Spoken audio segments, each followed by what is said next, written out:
Today's episode is brought to you by Renewal by Andersen of Central Pennsylvania. Renewal by Andersen offers you a better way to a better window.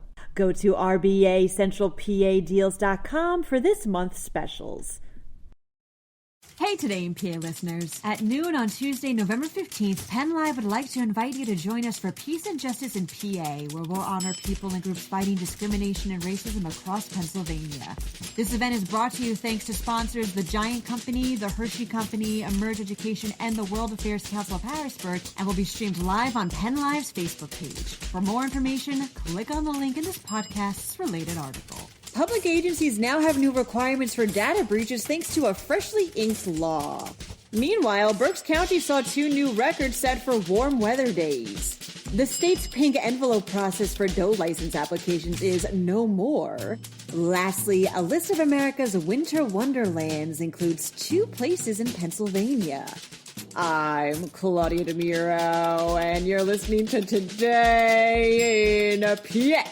Governor Tom Wolf recently signed a bunch of state laws, one of which was Act 151, reports Capitol Wire via the Pittsburgh Post-Gazette. This law sets new requirements for any state agency or local government that suffers a data breach of personal information.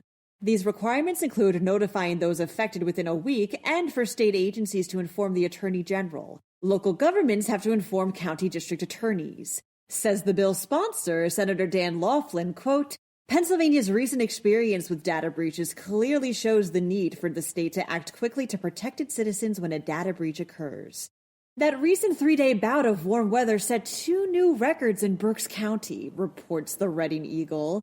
The area recorded its warmest low temperature for the date of November 6th at 67 degrees, knocking off the previous 64 degrees, which has held the spot since 1938. November 7th also saw the warmest high it has ever seen at 76, which beat out the 1975 title holder of 75 degrees.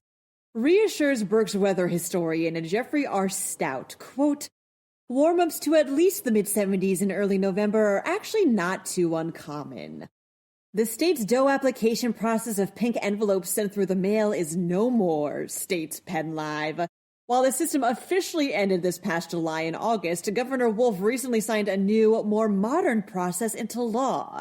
Starting the 2023-24 license year, antlerless deer hunting licenses will be available for purchase online or in person at any license issuing agent.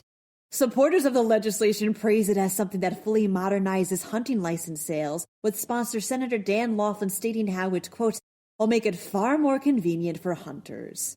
As November gets into full swing, a travel website Trips to Discover wonders, quote, instead of trying to beat the winter blues by traveling to a tropical beach, why not delve into the season, says PennLive.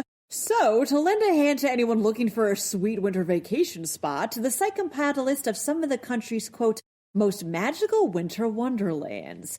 2 locations in Pennsylvania made it onto the final list. Bethlehem, for its Christmas market, skiing opportunities, and its seasonably appropriate name, and New Hope, where during the holidays its railroad turns into Santa's North Pole Express. But if winter is still not your thing, a beach vacation certainly couldn't hurt.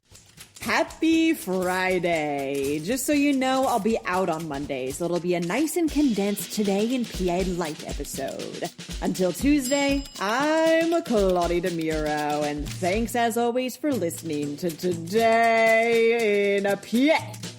Today's episode is brought to you by Renewal by Andersen of Central Pennsylvania. Renewal by Andersen offers you a better way to a better window. Go to RBACentralPADeals.com for this month's specials.